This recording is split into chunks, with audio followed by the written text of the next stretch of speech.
I'm the answer to your every cry. So illusion for the way behind. I bring to you good news. Ngiyakubingelela mlaleli ehlelweni lwethu lokufunza incwadi iRhapsody yemaqiniso lebhalwa ngumfundisi Chris Oyakhilome DSc DD. Lamhla ke lisondvo tingemashumi lamabili nesikhombisa enyangeni yamabasa ku-2025. Umfundisi namuhla uthi indlela yethu yekucala kuthandaza. Indlela yethu yekucala kuthandaza. Livesi letfu lanamuhla silitfola encwadzini yabaseFesu 6 livesi lelishumi nesiphohlongo. Lifundzeka kanje: nikhuleke ngetikhatsi tonke, ngekukhuleka konke nekuncenga nekumoya, nilindzele ngesineke nangekunxusela labangcwele bonke. Kuthandaza ngamoya nguyona ndlela yekucala lokufanele emaKristu athandaze ngayo. Kusho kuthandaza ngaletinye tilimi. Nawuthandaza ngetilimi, umoya wakho losuke uthandaza, noma ngabe ingcondvo yakho ingazuzi lutho. Ngako umuntfu wakamoya uthandaza kucala ngamoya bese kuba ngalokuvakalako futhi. Umfundisi ke uthi ngalokubuhlungu labanyenti baguculela loluhlelo.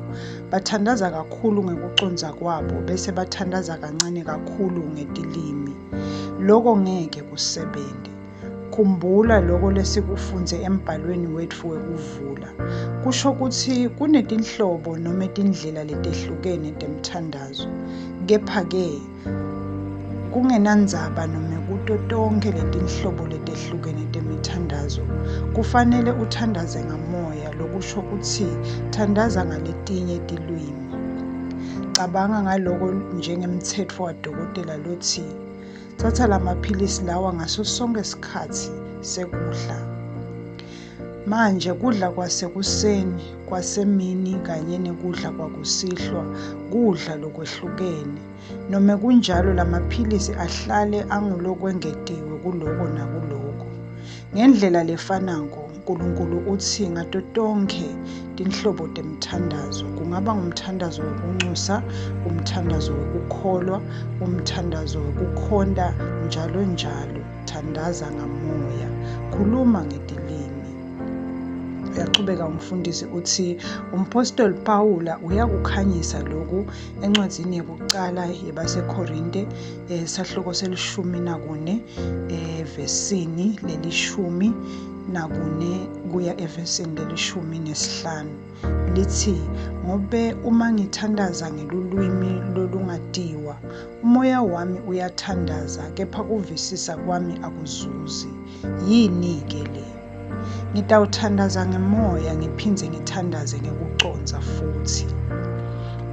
KubaseKorinte bekucala esahluko selishumi nakune livesi lesibili uthi ngobe lowo lokhuluma ngelulwimi lolungatiwa akakhulumi kubantfu kodwa ukhuluma naNkulunkulu, ngobe kude umuntfu lomcondzako, kanjalo asemoyeni ukhuluma timfihlakalo. Umfundisi uyachubeka uthi yenta loku kube yintfo lesembili ekuphileni kwakho. Cala umkhuba wokuthandaza ngetilimi onke malanga, utawubese uba nekuncoba lokumangalisako empilweni yakho. Kuhamba kwakho kwakamoya kutawuguculwa futhi utawuhlala usembili ngetinyathelo kunetinkinga ngaphambi kokuthi tibonakale. Kwengeta lapho, impilo yakho itawuchakaza ngendlela lengetulu kwemvelo njengoba umtimba wakho wenyama uhlala uvuselelwa futhi wentiwa ube musha ngemithamo yemagagasi ebuNkulunkulu ngekuthandaza ngamoya. Amen. Ake sithandaze. Wena utawusho emva kwami. Babe lothandzekako, ngiyabonga ngelilungelo lemthandazo kanye nelitfuba lelisinika lona kutsi sicele tibusiso tasezulwini emhlabeni. njengoba ngithandaza kumoya, umoya wami uhambisana nenjongo yakho yebuNkulunkulu. Ngiyabonga ngekuncoba lengihlangabetana nako ngale mfundiso yokulalela yakamoya. Nangekungivumela ukuthi ngigcwalise inzima yami njengemlinzi embusweni wakho, egameni laJesu.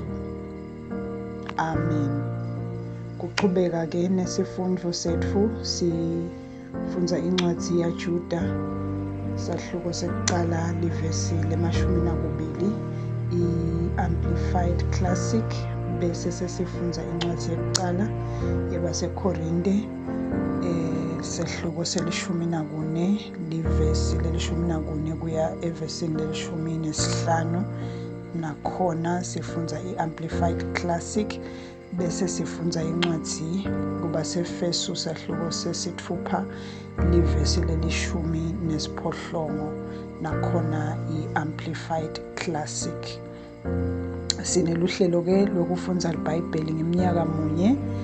Lomuhla sifundza incwadzi yaLuka, sehluko se-22, livesi le-13 nemfica kuya evesini le-65. Bese-ke sesifundza incwadzi yaSamueli wekuqala, sifundza khona-ke sahluko se-20 nemfica kuya evesini le-31. Siphindze-ke sibe neluhlelo lokufundza libhayibheli ngeminyaka lemibili. Lomuhla-ke sithatha incwadzi yaMakho, sahluko sesi-5, livesi le-35 kuya evesini le-43. Bese-ke sesifundza incwadzi yaLevitikusi, sahluko se-27. Haleluya. Ngiyakholwa mlaleli ukuthi ubusisekile. Namuhla sisafundza livi leNkosi. Ngiyabonga ukuthi uthathe leli thuba lekuthi utinike isikhathi ulalele livi laNkulunkulu. Inkosi ikubusise. Ngidakubona ngalokulandzelako esifundweni setfu lesilandzelako.